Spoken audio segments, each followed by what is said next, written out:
माँ जगत जननी जगदम्बा परमम्बा त्रिगुण स्वरूपा श्री माँ महालक्ष्मी महासरस्वती काली के इस पावन श्री चरणों में इस दास का बारंबार प्रणाम। भगवान श्री गणेश को प्रणमत साष्टांग दंडवत लाल जी महाराज के श्री चरणों में प्रणाम करते हुए श्री जुगल बिहारी, श्री विपिन बिहारी, श्री बांके बिहारी, राधा दामोदर, राधा वल्लभ जी महाराज के पावन श्री चरणों में इस दास का प्रणाम। उसी के साथ तृतीय स्कंद श्रीमद् भागवत महापुराण कथा में विदुर जी का पावन चरित्र आप सभी ने श्रवण किया। तदोपरांत कपिलोपाख्यान का जो आज का चरित्र है उसको आप श्रवण करेंगे। श्रीमद् भागवत महापुराण में मनु शतरूपा की 3 बेटियां,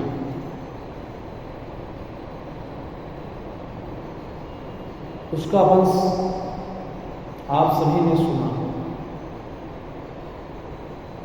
बेटों की बात बाद में की गई है। 3 बेटियां, मझली बेटी देवहूति का विवाह महामुनि कर्दम जी के साथ संपन्न हुआ।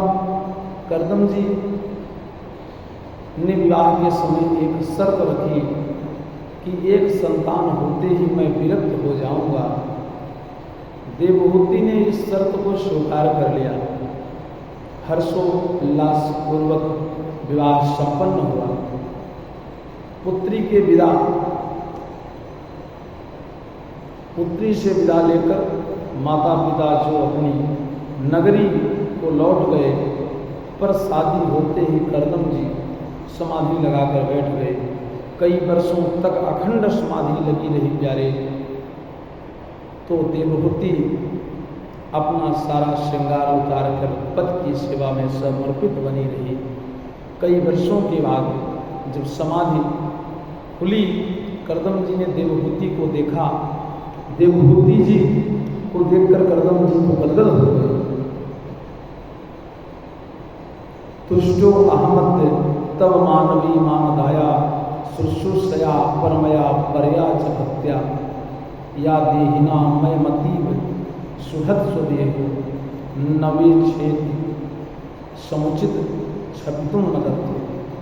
तुष्टो अहमद्य तब मानवी। कर्दम जी महाराज बोले, हे मानवी, अरे मनपुत्री, हम तेरी सेवा से बड़े प्रसन्न हुए। संसार में व्यक्ति को अपना शरीर सबसे ज्यादा प्यारा लगता है, पर तुमने तो मेरी सेवा के लिए अपने शरीर का भी कोई ध्यान नहीं रखा। देवी, बोलो क्या चाहती हो? देवहूति ने कहा, महाराज, आप मेरे पति परमेश्वर हैं। आपको प्रसन्न रखना ही मेरा परम धर्म, परम कर्तव्य है। फिर भी आप कुछ देना चाहते हो तो हम सदगृहस्थ बने हैं, हमारी एक संतान होनी चाहिए और मुझे कुछ नहीं चाहिए। कर्दम जी प्रसन्न हो गए। तुरंत हाथ में जल लिया। संकल्प करके जैसे ही जल में छोड़ा कि एक अद्भुत विमान बनकर तैयार हो गया। और विमान कैसा कि जो संकल्प के द्वारा ही चलता है।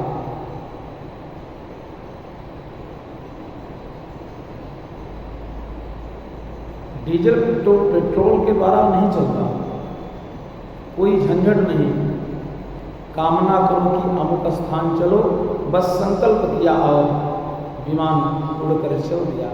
ऐसा अद्भुत विमान आज तक तो कोई वैज्ञानिक नहीं बना सका, लेकिन एक महात्मा ने संकल्प मात्र से तैयार कर दिया। देवहूति को तो उस विमान में बैठने से घबराहट हो गई। शरीर बहुत गंदा हो चुका था। महीनों से ठीक से व्यवस्थित स्नान तक नहीं किया, शरीर पर कोई लेपन किया नहीं। कर्दम जी समझ गए। निमज्जा अस्मिन हृदय भेद विमान मिद मारुहा। कर्दम जी बोले, जाओ देवी, पहले सरोवर में स्नान करो।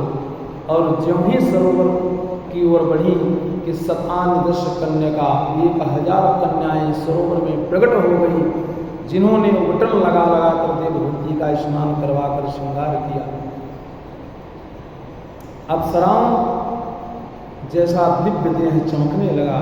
दोनों दंपति उस विमान में प्रविष्ट हुए। वर्षों तक विषयों का भोग करते हुए कालांतर में 9 बेटियों को जन्म दिया। अब एक दिन करदम जी सोचने लगे, वाह ये करदम, तुम तो फंस गए चक्कर में। शादी के पहले सोच रहे थे कि एक संतान होते ही बाबा बनेंगे, और आज देखो 9 संतानें हो गई। चलो अब कुछ नहीं बिगड़ा, हिसक लो, नहीं तो दुनियादारी तो बढ़ती ही जाएगी। तुरंत करदम जी खड़े होकर चल दिए। देवहूति ने चरण पकड़ लिए। कहाँ जा रहे हैं प्रभु, कहाँ जा रहे हैं महाराज? करदम जी बोले, वचन याद कर लो देवी, एक की जगह 9 संतान हो गई, अब मैं टिकने वाला नहीं। देवहूति ने कहा, महाराज ये 9 बेटियां हैं, शादी के बाद जब ये ससुराल चली जाएंगी तो बुढ़ापे में मेरा अवलंबन क्या होगा? बुढ़ापे में मेरा अवलंबन क्या होगा?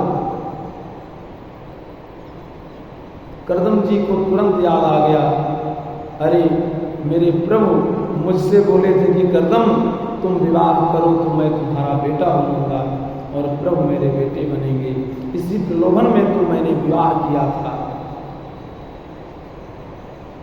सहाहं स्वां सकलया त्ववीर्येण महामुने क्षेत्रे देवहूत्यां प्रणेष्ये तत्त्वसंहिताम्।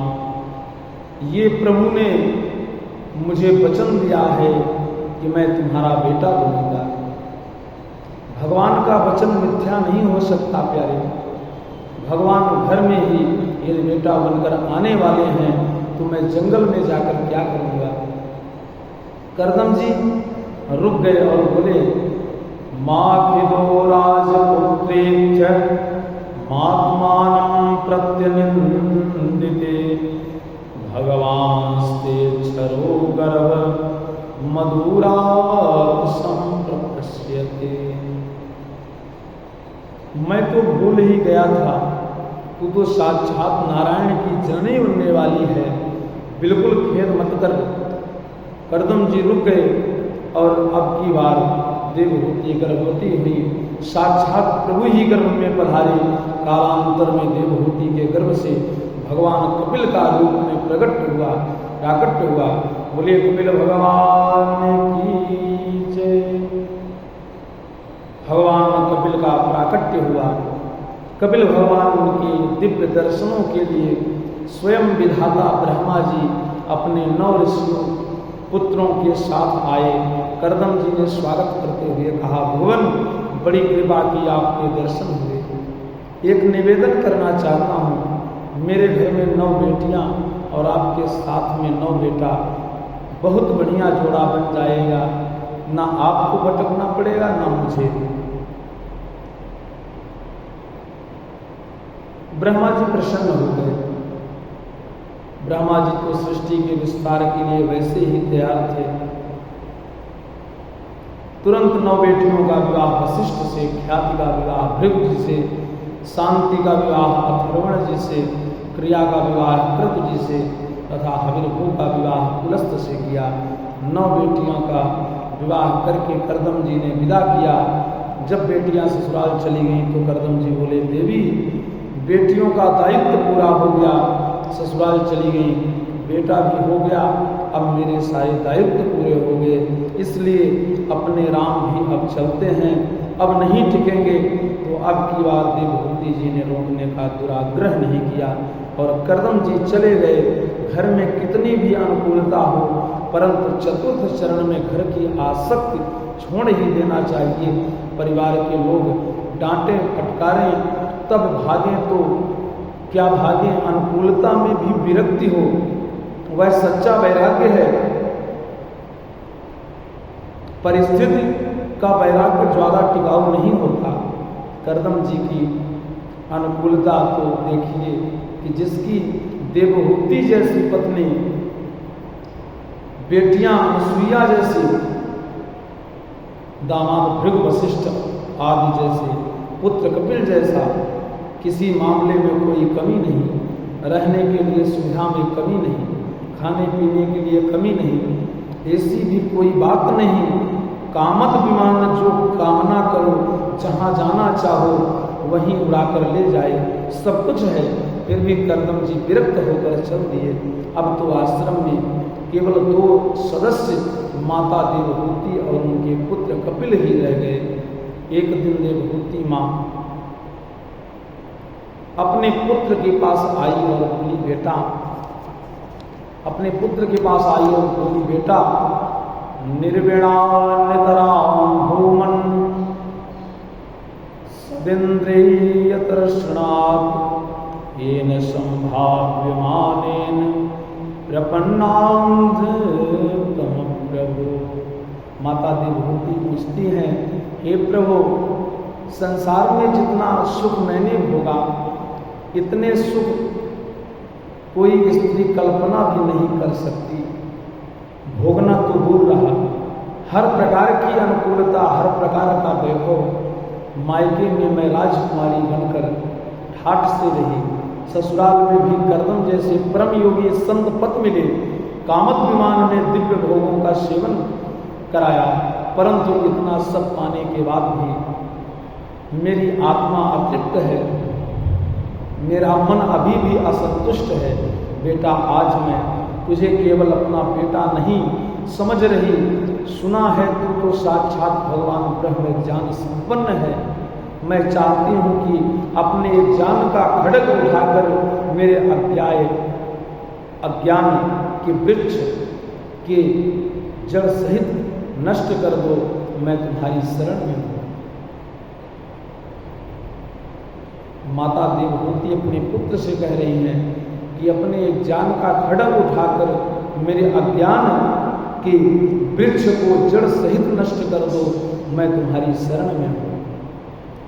तत्त्वागताहं शरणं शरण्यं स्वभृत्य संसार करो कुठारं जिज्ञासयाहं प्रकृते पुरुषस्य नमामि सद्यामविदां वरिष्ठम्। कपिल भगवान ने 8 अध्यायों में बड़ा ही अद्भुत सांख्य योग का उपदेश दिया। इन 8 अध्यायों को कपिला अष्टाध्यायी कहते हैं। कपिल भगवान कहते हैं, माँ, संसार में चाहे जितने विषय जीव को प्राप्त हो जाएं, कितना भी विषयों का भोग वह कर ले, पर वास्तविक तृप्ति इसे नहीं मिल सकती। इंद्रियों का तर्पण है विषय, आत्मा तो अतृप्त ही रह जाती है और विषय तो स्वयं अपूर्ण है। उन्हें पाकर हम पूर्ण कैसे हो जाएंगे? जीवन में परिपूर्णता तो तभी आएगी जब परिपूर्ण से जुड़ेंगे, जब परिपूर्ण से अपने आप को जोड़ेंगे। जब परिपूर्ण से जोड़ेंगे, और परिपूर्ण तो केवल प्रभु हैं। पूर्णमदः पूर्णमिदं पूर्णात् पूर्णमुदच्यते पूर्णस्य पूर्णमादाय पूर्णमेवावशिष्यते। उस परिपूर्ण प्रभु के पाद पद्मों को पाए बिना जीवन में परिपूर्णता का आनंद आ नहीं सकता। अपने मन को जगत से हटाकर जगदीश्वर में लगाओ। गुणेषु सत्यबन्धाय रतम्बांसि मुक्तये। गुणेषु सक्तम बधाय, ये मन ही बंधन और मुक्ति का कारण है। माता जी, चाबी एक ही होती है और जिस चाबी से हमने ताला बंद किया है वही चाबी ताले को खोलेगी। मोड़ने का अंतर है, इधर मोड़ दिया तो ताला बंद, उधर मोड़ दिया तो ताला खुल जाएगा। मन को हमने संसार की तरफ मोड़ दिया तो ये संसार में हमें बांधने लगा। अब इसी मन को माधव के चरणों की तरफ मोड़ दो तो यही मन तुम्हारी मुक्ति का हेतु बन जाएगा। देवहूति जी प्रश्न करती हैं, तो बेटा मन को कैसे मोड़ा जाए? कपिल जी महाराज कहते हैं, माँ उसका सबसे सरल साधन है संतों का संग, जिनका मन उसमें लगा हुआ है। ऐसे रसिक संत का तुम संग करो, वही भगवान के नाम रूप लीला धाम की महिमा गा गाकर सुनाकर तुम्हारे मन को भी उधर ही मोड़ देंगे।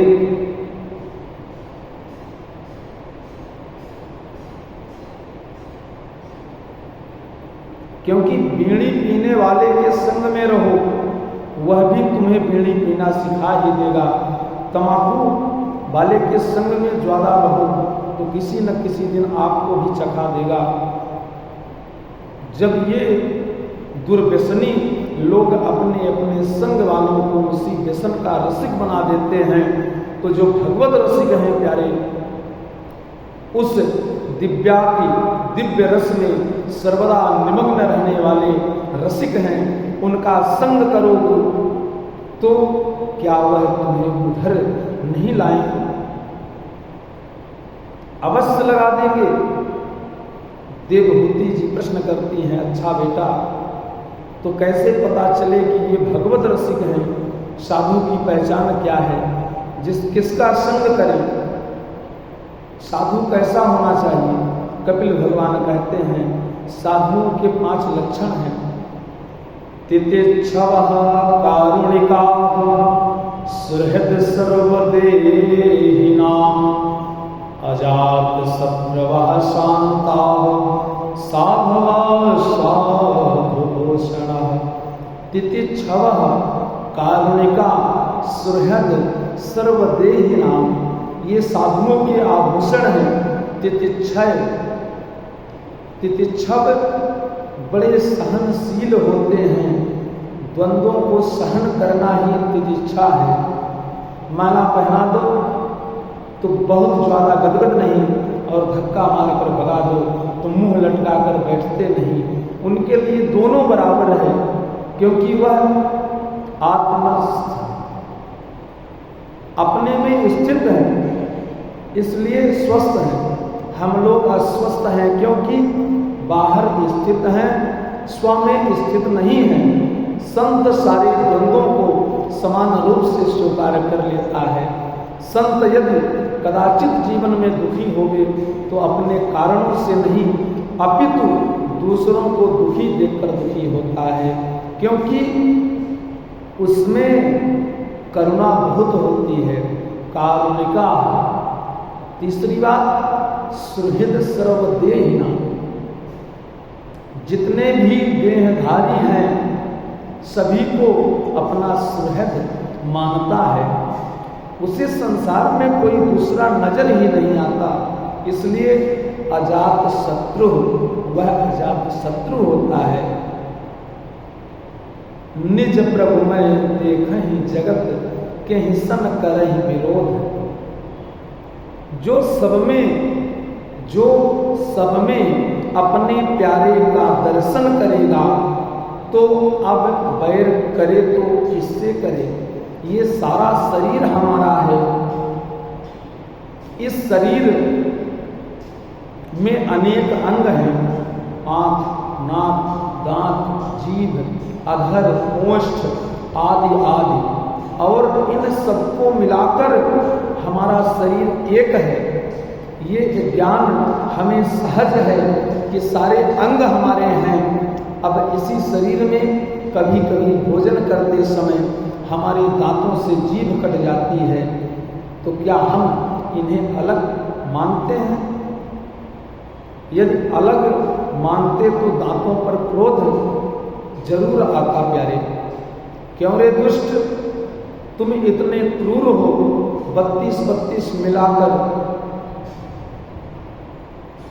चारों तरफ से उस कोमल से जीवा को घेर के सताते रहते हो।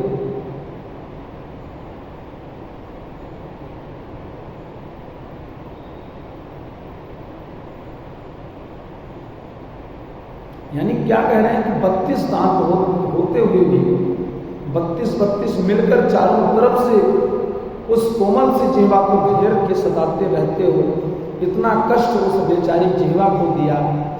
अब तुम्हें हम देखते हैं हथौड़ा लेकर 2-4 दांत आज तक किसी ने टपकाए, उन्हें दंड क्यों नहीं दिया?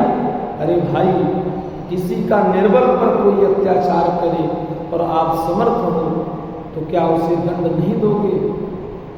तो आप समर्थ हो, दांत तुम्हारे ही अधीन है। यदि उन्होंने जिह्वा को काट दिया तो तुम दांतों को दंड दो, तोड़ दो। क्यों नहीं तोड़े? क्योंकि सभी जानते हैं कि दांत भी तो हमारे ही हैं। अब जिह्वा कट गई, उसका दर्द तो हो ही रहा, दांत तोड़ देंगे तो दर्द और दुगना हो जाएगा, क्योंकि दर्द तो हमें ही होगा। ये ज्ञान हमें ठीक से है, इसलिए हम दांतों को दंड नहीं देते। जिह्वां क्वचित् संदसति स्वदद्भिः तद्वेदनाया कतमाय पुत्रेत। जिह्वा क्वचित् संदसति, किस पर क्रोध करें ये ज्ञान हो जाने से संत अजात शत्रु हो जाता है, वह किसी से बैर नहीं करता, क्योंकि सिया राम में सब जग जाने, करम प्रणाम जोरी जुग पानी। कपिल भगवान कहते हैं माँ ऐसे संतों के संग में रहने से संता प्रसंगा मम वीर संविदो भवन्ति हतकर्ण रसायना कथा तज्जोषणादाश्व पवर्गमर्मति श्रद्धार्तिर्भक्ति रंप्रम्यति। उन संतों के बीच में बैठोगे तो 24 घंटों केवल हरि नाम ही, हरि की महिमा ही सुनाएंगे, मधुर मधुर कथा सुनाएंगे। नाम की महिमा, रूप की महिमा, स्वभाव की महिमा, प्रभाव की महिमा, भगवान की कृपालुता की महिमा, भगवान के करुणामय की महिमा, स्वभाव की महिमा, इतने सुनाएंगे कि सुन सुनकर आप अपने आप ही दीवाने हो जाओगे। क्योंकि श्रद्धा, रति, भक्ति अपने आप भगवान की महिमा सुनकर श्रद्धा अत्यंत उत्पन्न होगी, फिर धीरे धीरे प्रेम जागृत होगा प्यारे, और वही प्रेम बढ़ते बढ़ते विशुद्ध भक्ति के रूप में स्थित हो जाएगा। इसलिए सबसे बढ़िया साधन है संतों का संग। अब आगे भगवान कपिल ने सृष्टि प्रक्रिया भी बहुत विस्तार से बतलाई। कपिल भगवान अष्टांग योग का वर्णन करते हैं। यम, नियम, आसन, प्राणायाम, प्रत्याहार, धारण, ध्यान, समाधि। साधक को चाहिए कि सबसे पहले पावन भूमि का चयन करे, क्योंकि भूमि का भी प्रभाव मन पर पड़ता है। इसलिए शुचो देशे प्रतिष्ठाप्य विजितासन आसनम। पावन भूमि पर बैठकर आसन को जीतकर विशुद्ध भाव से प्राणायाम के द्वारा मन को शुद्ध करें और फिर भगवान का ध्यान चरणों से प्रारंभ करें। स्वनासाग्रावलोकन, नासिका के अग्रभाग का अवलोकन करते हुए भगवान का ध्यान करें, क्योंकि भगवान के श्री चरण कैसे हैं? ऊपर को उभरे, ऊपर की ओर उभरे हुए, बाहर को लाल लाल तलवे हैं, उन तलवों में बढ़िया बढ़िया चिन्ह बने हुए हैं। वज्र, अंकुश, ध्वजा, जव आदि सब चिन्ह हैं, उनका भगवान के पदों में ध्यान करना चाहिए। तलवे की लालिमा में जब खूब चित्त चिपक जाए प्यारे, तब फिर भगवान के चरणों के नखों का ध्यान करना चाहिए। भगवान के श्री चरणों के नखों का ध्यान करना चाहिए। भगवान के पद नख पूर्णिमा के चंद्रमा की तरह चमक रहे हैं, उसमें से प्रकाश निकल रहा है, ज्योत्सना निकल रही है। उन भगवान के पद नख चंद्रिका की ज्योत्सना से साधक के हृदय का सारा अंधकार नष्ट हो जाता है। भगवान के पद नख को चंद्रिका क्यों कहा? क्योंकि चंद्र में प्रकाश भी होता है और शीतलता भी होती है। भक्त भगवान के पद नख चंद्रिका की ज्योत्सना का ध्यान करेगा तो परम शीतलता भी मिलेगी और अज्ञान का अंधकार भी मिटेगा। पाद तल के ऊपर का भाग जो है वह श्याम स्वरूप है। अब देखिए, भगवान के चरण कमलों में 3 रंग हो गए, लाल लाल तलवे हैं, श्वेत हैं नख, और ऊपर का भाग श्याम। साक्षात तीर्थराज प्रयाग प्रकट हो रहा है प्रभु के श्री चरणों में। तीर्थराज प्रयाग में त्रिवेणी 3 धारा, गंगा यमुना सरस्वती, गंगा की धवल धारा, यमुना की श्याम आभा और सरस्वती की रक्त कांति, परंतु वह लुप्त है, दृष्टि गोचर नहीं होती।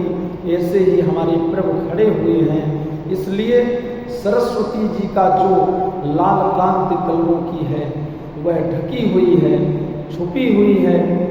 ये तो भगवान के पाद सेवक जो भक्त हैं वही चरणों की सेवा करते करते उस लालिमा की कांति का आनंद ले लेते हैं। सबको थोड़े ही मिलती है, तो प्रभु के खड़े होने से पाद तल की रक्त आभा को छुपी हुई है, पर नखों की श्वेत कांति और ऊपर की श्याम आभा चमक रही है। जैसे तीर्थराज प्रयाग में गंगा और यमुना की धारा तो दृष्टिगोचर होती है प्यारे, पर भगवती माँ सरस्वती लुप्त है, इसलिए इसका नाम है त्रिवेणी।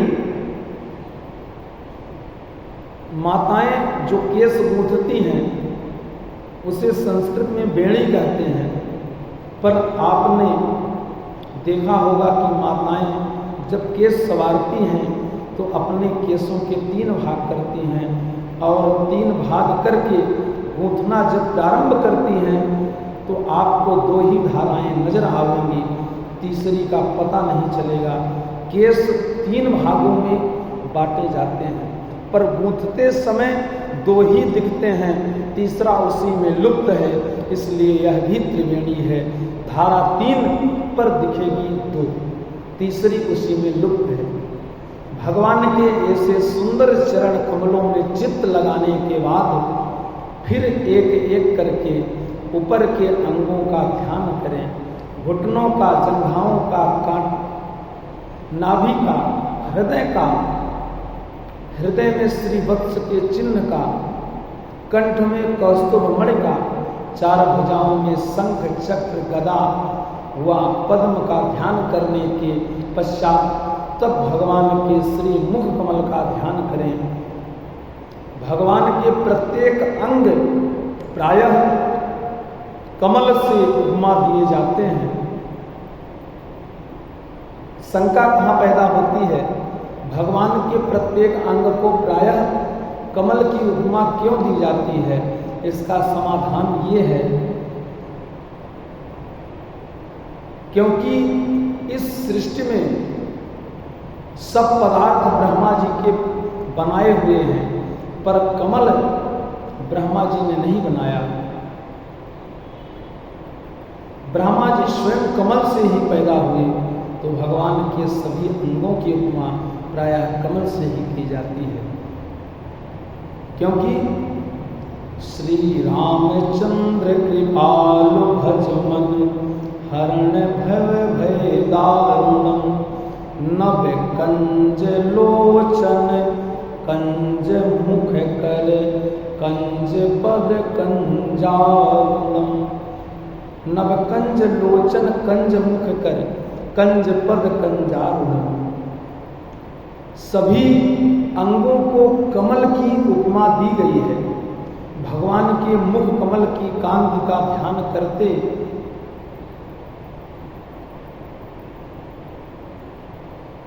समय विचार करें कि कितनी सुंदर भगवान के ललाट की आभा है। पुष्पधन के समान सुंदर बुट्टी है, मत्स्य के समान विशाल नेत्र है, शुकपिंड के समान सुंदर नासिका है, बिंबा फल के समान लाल लाल अधर है। मंद मंद मुस्कुराने से अंदर की दंतावली भी दमक रही है। लाल लाल अधरों का प्रतिबिंब उस श्वेत दंतावली के ऊपर पड़ रहा है, इसलिए अनार के रस भरे दानों की तरह वह दंतावली दमक रही है। माधव नयन मटकाकर और मुस्कुराकर हमारे चित्त को चुरा रहे हैं, संकेत देकर हमें बुला रहे हैं। ऐसी दिव्य भावना ध्यान में करना चाहिए। कपिल भगवान कहते हैं, मां एक बार ध्यान में जिसने भगवान की मुस्कान का आनंद ले लिया तो उसके जीवन में शोकाश्रु सदा सर्वदा के लिए सूख जाते हैं, सदा सर्वदा के लिए सूख जाते हैं। हासम हरे रवनता खिललोक तीव्रा शोकाश्रु सागर विशोषण मत्युदारो सम्मोहनाय रचितं निजमायया भूमंडलम मुनिकृते मकरध्वजस्या। आपके लोटे में खारा पानी भरा है, अब गंगा जल भरना चाहते हो तो पहले खारा पानी फेंकना पड़ेगा, तब उसमें गंगा जल भरोगे। उसी प्रकार हमारे भीतर अभी शोक सागर भरा है, पर जब जीव भगवान की ओर अभिमुख होता है प्यारे, तो पहले तो भगवान के विरह में खूब अश्रुपात करता है। रोते रोते जब खारा पानी पूरा निकल जाता है, पात्र खाली हो जाता है और जहाँ भगवान की छटा का दर्शन किया तो ऐसा आनंद उमड़ता है, ऐसा रस भरता है कि ज्वाला पानी भर दो तब भी छलकता है। तो भगवान के प्रेम का सागर जब भक्त के हृदय में बहुत ज्वाला भर जाता है और वह उसे संभाल नहीं पाता, तब नेत्रों के प्यालों से वह भी छलकने लगता है। भगवान के विरह में यदि आंखों से अश्रुपात होता है, यदि भगवान के विरह में कोई रोता है, संसारियों के विरह, संसारियों को त्याग कर भगवान के विरह में कोई रोता है, भगवान की प्राप्ति के लिए कोई रोता है, प्यारे उसका अवश्य कल्याण होता है। भगवान के विरह में यदि आंखों से अश्रु प्राप्त हो जाए तो वह शोकाश्रु नहीं है, पर भगवान की दिव्यानंद की अनुभूति के बाद भी भक्तों को अश्रुपात होता है। वह प्रेमाश्रु है, परम शीतल होता है, परमानंद प्रदान करने वाला होता है। माता देवहूति प्रश्न करती हैं, बेटा भक्त कितने प्रकार के होते हैं? कपिल भगवान बोले, माँ जो भगवान को केवल मंदिर की मूर्ति में ही सीमित रखता है वह प्राकृत भक्त है, साधारण भक्त है, पर जितना भगवान का दर्शन मंदिर की मूर्ति में कर रहा है वैसे ही दर्शन चलते फिरते संतों में भी होने लगे तो वह मध्य कोटि का भक्त है। परंतु प्रत्येक शरीरधारी के अंदर भी उसी शक्ति का दर्शन होने लगे, वह उत्तम कोटि का भक्त है, जो सभी शरीरधारियों में उसी को देख रहा है। अहम सर्वेषु भूतेषु भूतात्मावस्थिता सदा तमवज्ञायमामर्त्यः कुरुते चाविडम्बनम्। कपिल भगवान कहते हैं, मैं समस्त देहधारियों के मध्य विराजमान हूँ। मुझ नारायण के किसी भी प्राणी से द्रोह करने का मतलब मुझ परमात्मा से द्रोह करना। उसके मन को कैसे शांति मिल सकती है? जो किसी से द्रोह कर रहा है, ना मन शांति मृच्छति, वह कभी शांति को प्राप्त नहीं कर सकता।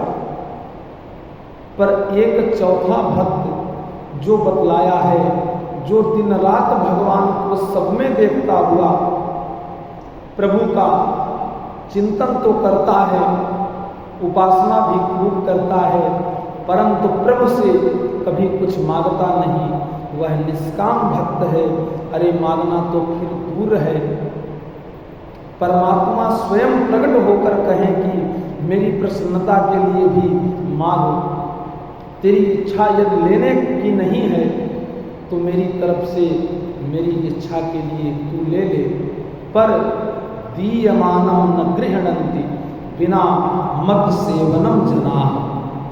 पांचों प्रकार की मुक्ति को भी जो ठुकरा देता है, जिसे कुछ नहीं मिल चाहिए, केवल भगवत चरणों की सेवा चाहिए, कपिल भगवान कहते हैं बस जो मेरी सेवा के अतिरिक्त मुक्ति को भी ठुकरा दे, वह मेरा सबसे प्यारा अनन्य भक्त होता है।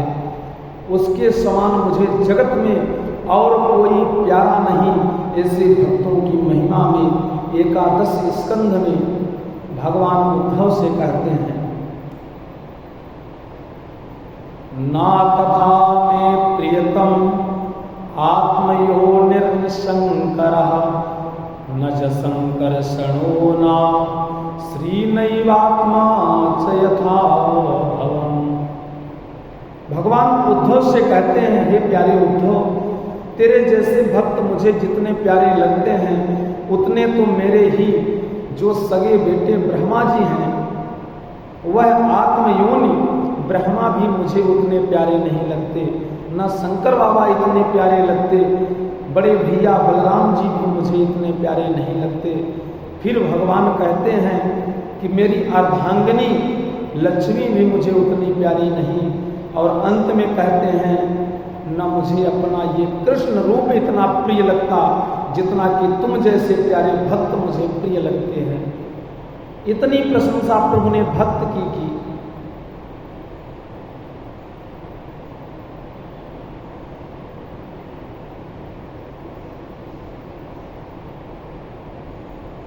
नामदेव जी महाराज तो ठाकुर जी से बातें करते थे।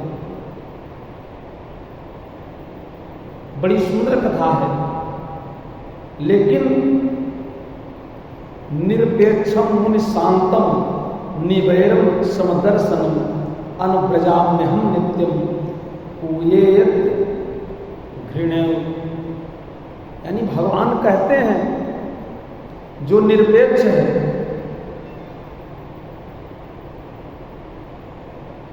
किसी से कोई अपेक्षा नहीं रखता, केवल मेरे भजन में ही मस्त रहता है, प्रारब्धानुसार जो मिल जाता है उसी को स्वीकार करता है। मैं ऐसे भक्तों के पीछे पीछे भागता हूँ ताकि उसके चलने से जो धूल उड़े, उसी धूल में अभिषिक्त होकर अपने को पावन कर पाऊँ।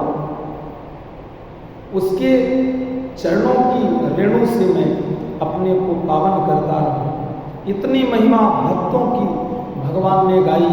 कपिल भगवान कहते हैं, माता जी, जो हरि का भजन ना करके संसार के विषयों में रंग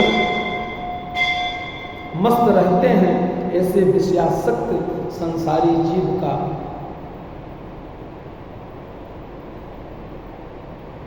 मैं स्वयं रक्षा करता हूं।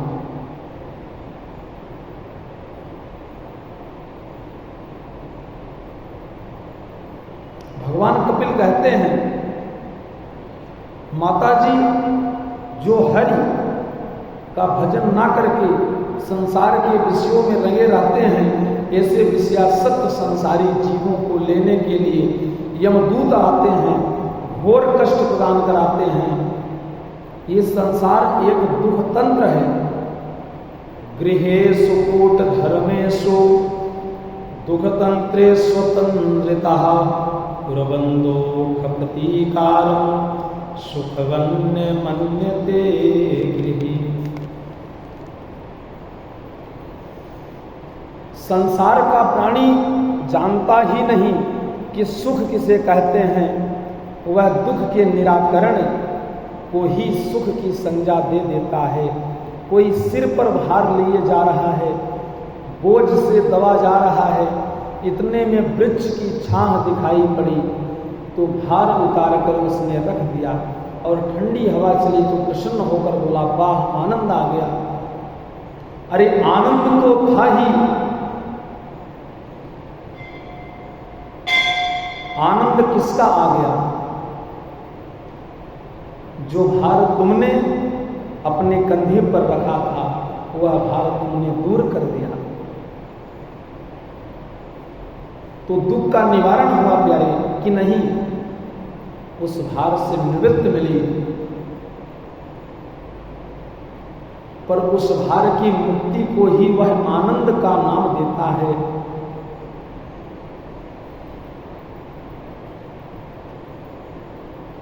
हम पीड़ा के निवृत्त को ही सुख की संज्ञा दे देते हैं। ना त्रियंते यथा पूर्वम की नासा इव गोचर।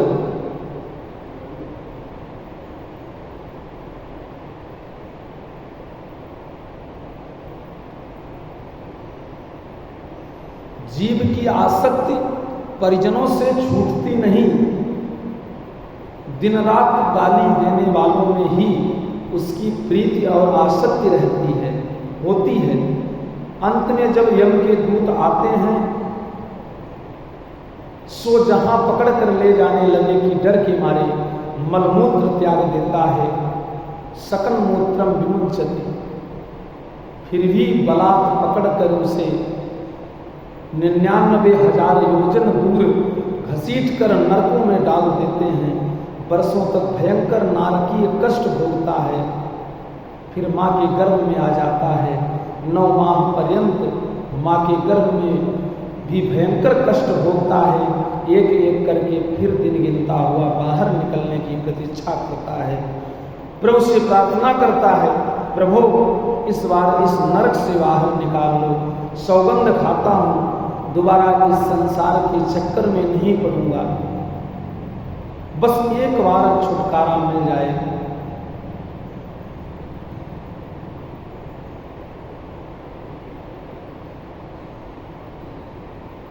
कपिल भगवान कहते हैं, माँ मेरी माया का पराक्रम देखो कि बड़े बड़े ज्ञानियों को, ध्यानियों को अपनी भुगटी टेढ़ी करने से संसार में डाल देती है। यही माया का चमत्कार है। भगवान नर नारायण ऋषि के अतिरिक्त कोई इस माया से नहीं बचा। जानते हैं, समझते हैं, देख भी रहे हैं, अनुभव भी कर रहे हैं, इसके बाद भी माया की प्रबलता कितनी विचित्र है कि फिर भी बच नहीं पा रहे, फिर भी सबल नहीं पा रहे।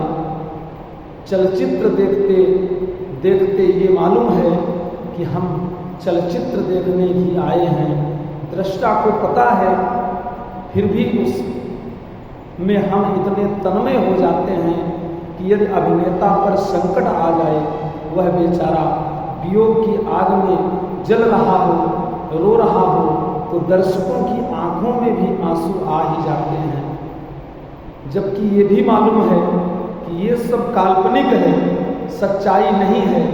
ये भी मालूम है कि ये चलचित्र है, सब अनिभय द्वारा अभिनय कर रहे हैं। और इसके बाद भी अभिनय विचित्र तो उसमें तदात्म स्थापित हो गया और हम भी वैसा ही अनुभव कर रहे हैं। ये संसार सारा परमात्मा का ही विचित्र लीला मंच है।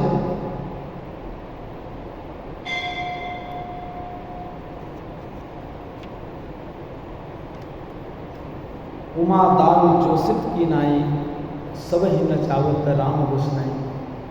बड़ी सुंदर बात कही। एक भक्त भगवान से बड़ी सुंदर बात कहता है, प्रभु आपके इस लीला मंच पर मैं आया, आपने ही मुझे भेजा, मैं भी आपके इस लीला मंच का एक पात्र हूँ। यदि आपको मेरा अभिनय पसंद आ गया तो इनाम दीजिए। भगवान ने पूछा, बेटा क्या चाहते हो? भक्त बोला, मुझे इस जन्म मरण से छुटकारा मिल जाए, बस यही मुझे आशा है। ये इनाम है आपका। यदि आप ये कहते हैं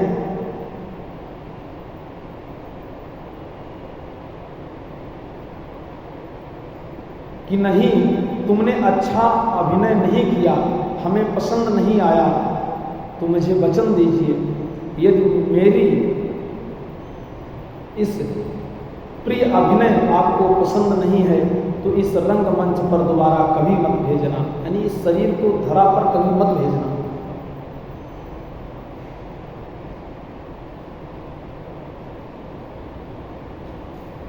अरे मौका तो तब दिया जाता है प्यारे कि जब अभिनेता बढ़िया होता है, मंच पर उसी को भेजा जाता है जिसका अभिनय बहुत बढ़िया हो, जो बढ़िया कलाकार हो। यदि कलाकारी पसंद नहीं तो इस रंगमंच का मत जो है इसमें मत भेजना। और यदि पसंद आ गया तो वरदान दो कि दोबारा इस मंच पर न आना पड़े।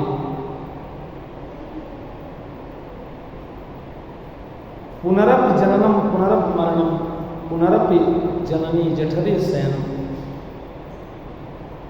जब तक भगवान के पाद पद्मों का आश्रय नहीं लेगा जीव, तब तक ये चक्र छूटने वाला नहीं। कपिल जी के पावनों उपदेश से माँ देवहूति प्रसन्न हो गई और बोली, बेटा तेरे सारे उपदेश का तो सार मैंने एक ही निकाला है।